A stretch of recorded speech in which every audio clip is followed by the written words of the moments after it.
Friends, hi, welcome to Meena's video. இன்னைக்கு என்ன பேச போறோம் தெரியுமா? கதிர் வந்து பப்ளிக் எக்ஸாம் எழுத போறான், நாளைக்கு ஓடிக்கிறான்.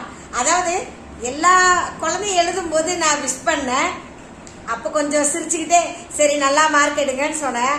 ஆனா தனக்குன்னு வரும்போது அப்படியே உள்ளுக்குள்ள பக்கம் வேர்த்து ஊத்துது 2 நாளா. சரி, ஓகே, அவன் எப்படி எழுதுறான்னு பார்க்கலாம். அப்புறம் எல்லா குழந்தைங்களுக்கும், நாளைக்கு 10th எழுத போற எல்லா பசங்களுக்கும், பெண் குழந்தைங்களுக்கும் நல்லா எழுதுங்க, வாழ்த்துக்கள் எல்லாருக்கும். ரொம்பலாம் டென்ஷன் ஆகாதீங்க, பாஸ் பண்ணா போதும், அச்சீவ் பண்ணோம் அப்படின்னு நினைக்கிறவங்க பண்ணட்டும். ஆனா உங்களால முடிஞ்ச அளவு நீங்க எஃபெக்ட் போடுங்க. உங்களால முடியாததெல்லாம் ஒண்ணும் கிடையாது. அதனால நல்லா எழுதுங்க, ஓகேவா? நம்ம கதிரவனும் எக்ஸாம் நல்லா எழுதணும்னு எல்லாரும் ப்ரே பண்ணுங்க ஃப்ரெண்ட்ஸ். நான் கண்டிப்பா எல்லா குழந்தைக்கும் ப்ரே பண்ணுவேன்.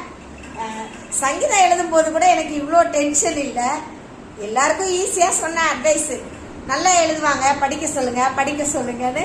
ஆனா இவனுக்குங்கும் போது அப்படியே கொஞ்சம் பதட்டத்தோடு தான் சொல்றேன். கதிர் படிடா, கதிர் ப்ளீஸ்டா, கதிர் மார்க் எடுடா, இப்பெல்லாம் கெஞ்சுறேன் நான். சரிங்களா? ஓகே ஃப்ரெண்ட்ஸ், எல்லாரும் நல்லா படிங்க. 10th எழுதுற எல்லா குழந்தைங்களுக்கும் என்னோட மனமார்ந்த வாழ்த்துக்கள். கடவுளோட அனுகிரகம் எல்லா குழந்தைக்கும் கிடைக்கட்டும். கதிர், என்ன கதிர் சொல்ற? நல்லா எழுதுவியா?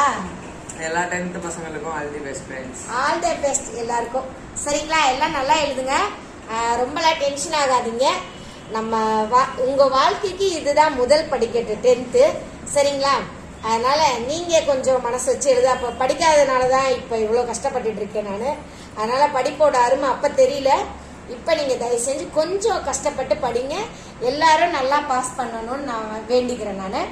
ஓகே ஃப்ரெண்ட்ஸ், அடுத்த வீடியோல பார்க்கலாம். பாய், ஆல் தி பெஸ்ட் குட்டீஸ். பாய்.